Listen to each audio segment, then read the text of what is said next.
Olá pessoal, então vamos a mais um exercício, a mais um exemplo de como calcular o campo elétrico de distribuições de carga.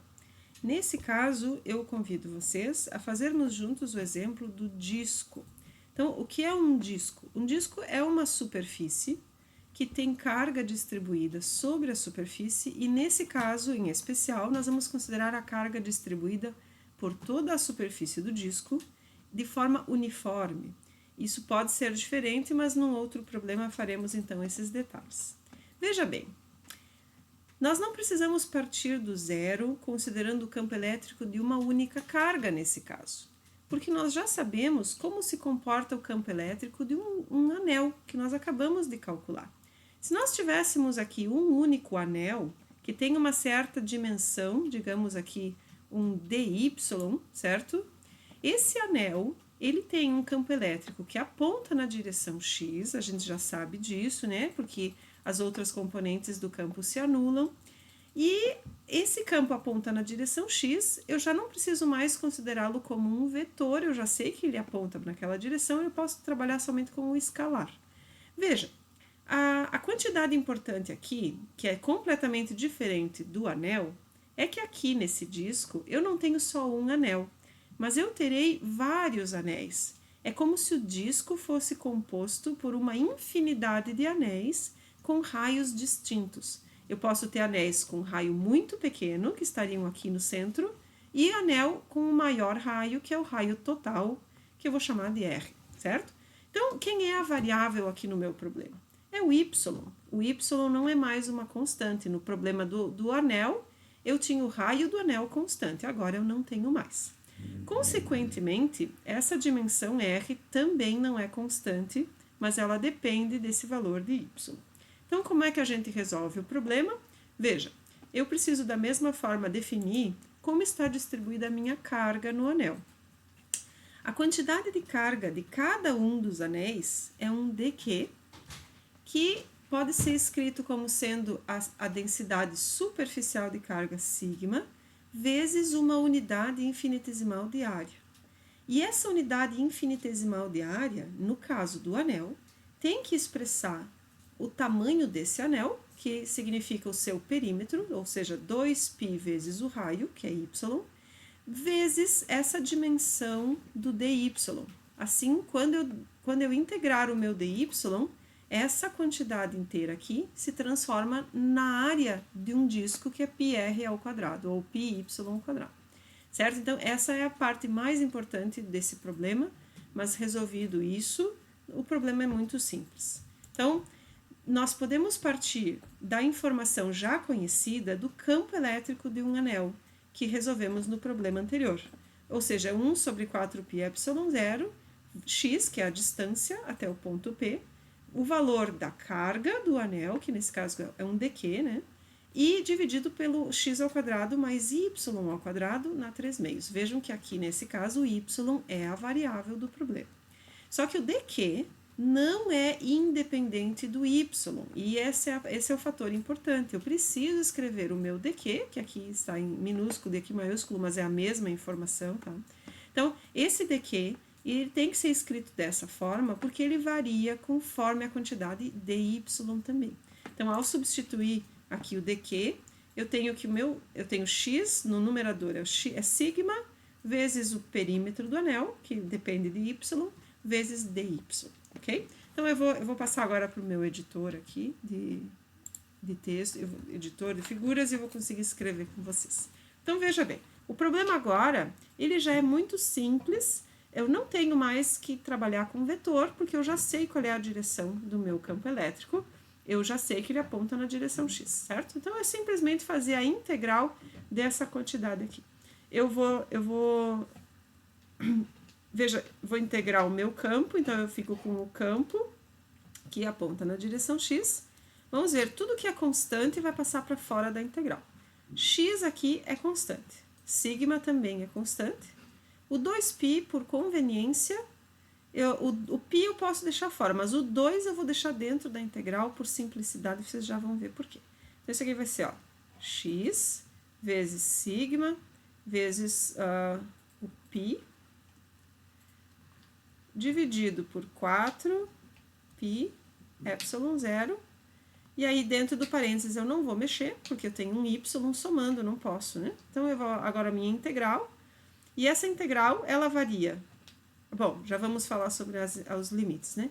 Essa integral, então, vai ser dos fatores que não foram, que não foram tirados para fora. Então, vai ser 2 vezes y dy no numerador, 2y dy, isso aqui dividido por x ao quadrado mais y ao quadrado elevado a 3 meios. Ok. Então, quem é a variável de integração é o dy. E quais são os limites dessa integração? Bom, o que eu vou integrar? Eu vou integrar o anel. O anel que tem um raio que vai, na verdade, seria o meu y, aqui é a variável, né? O y ele varia desde 0 até o valor máximo do raio. Então, eu vou colocar aqui desde 0 até o valor máximo, que seria uma quantidade R, que é uma constante também.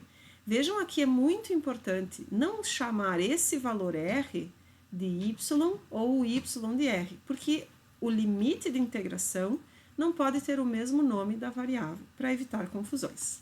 Então, veja bem, o que eu vou fazer agora? Em uma integração que eu poderia usar uma tabela de integrais, mas nesse caso é muito simples de resolver fazendo um truque matemático, que é uma substituição de variáveis. Então, vamos nos aproveitar desse fato.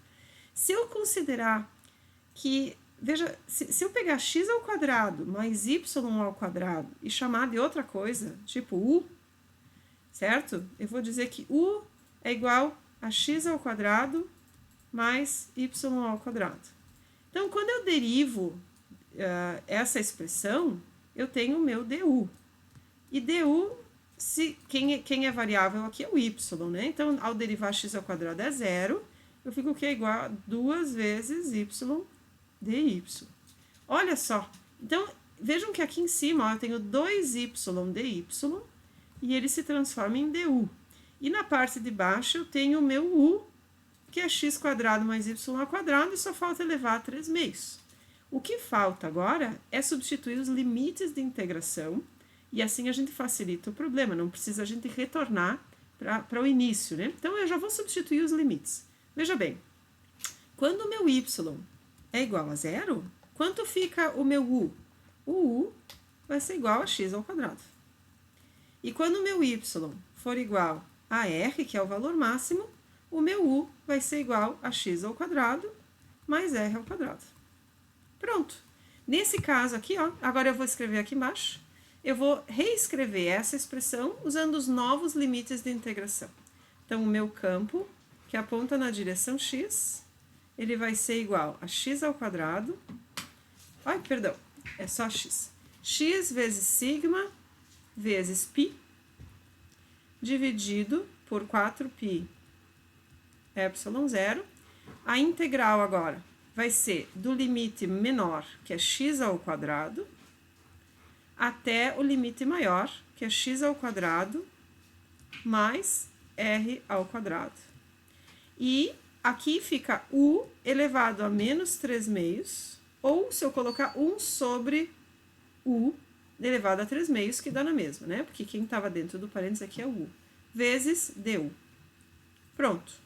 Essa integral eu sei resolver, é muito mais simples e é muito fácil de fazer. Então, qual é a integral de u elevado a menos 3 meios? Eu só tenho que somar 1 aqui e dividir por aquele expoente, né? Então, o resultado disso, o meu campo elétrico, meu campo elétrico que aponta na direção x, então vai ser igual a x vezes sigma. Eu já vou cortar o π, que tem em cima e embaixo. Aqui vai ficar 4 vezes epsilon zero. E essa integral, já vou resolver a integral. A integral de u na menos 3 meios vai ser igual a u na menos 1 meio. Então, é 1 sobre u. Então, é 1 sobre u na 1 meio. E isso calculado nos limites de x ao quadrado, x ao quadrado até x ao quadrado mais r ao quadrado. Aqui em cima falta uma coisa. É u na menos 1 meio Só que vezes menos 1/2, né? Então, vezes... Aqui tem que ter o menos... Vai ficar aqui na frente. Então, vai ficar um 2 aqui também. O expoente também tem que baixar, né? Então, vai ficar menos 1/2 que passa para frente, que é menos 2 aqui. Ok, então isso aqui... se eu colocar agora os limites de integração, eu fico com o seguinte. Eu tenho x vezes sigma dividido por 4 epsilon zero, que multiplica ponto final, que é o de cima, né? Então, vai ser x ao quadrado é x ao quadrado. O menos 2 eu também posso cortar com 4, né? Então, eu vou colocar 2 aqui. O ponto final, então, vai ser menos x ao quadrado. Perdão. 1 sobre a raiz quadrada de x ao quadrado. Aqui não quer escrever. X ao quadrado mais r ao quadrado. Isso menos, com menos, mais 1 sobre, como agora é só x ao quadrado, elevado a 1/2, 1 sobre x, certo?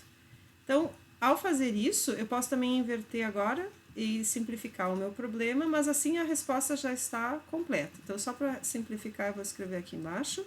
O campo aponta na direção x. E aí, assim, eu tenho um x aqui embaixo. Eu poderia simplificar, mas eu vou deixar assim, também fica... Não, vou passar o x para dentro nos dois casos aqui, que fica mais simples aqui fora. Então, fica sigma sobre 2 epsilon zero, que multiplica uma quantidade entre parênteses aqui, que eu vou passar esse fator para frente. Então, fica 1, porque é dividido... O x agora vai ficar dividido por x, fica igual a 1.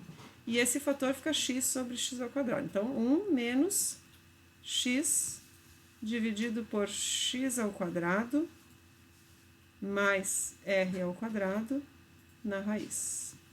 Então, essa é a solução do problema. E nós temos aqui uma situação interessante. Nós estamos considerando um raio R. Nós podemos também fazer aproximações que permitem, por exemplo, entender como seria o campo quando a minha distância x é muito menor do que o valor do raio total. Então, nesse caso, se o x é muito menor do que r, tem simplificações que se pode fazer aqui que permitem a gente chegar num resultado mais simples. Vou deixar isso para o próximo problema. Era esse, então, o que eu tinha para mostrar sobre o cálculo do campo elétrico ao longo do eixo de um disco carregado uniformemente.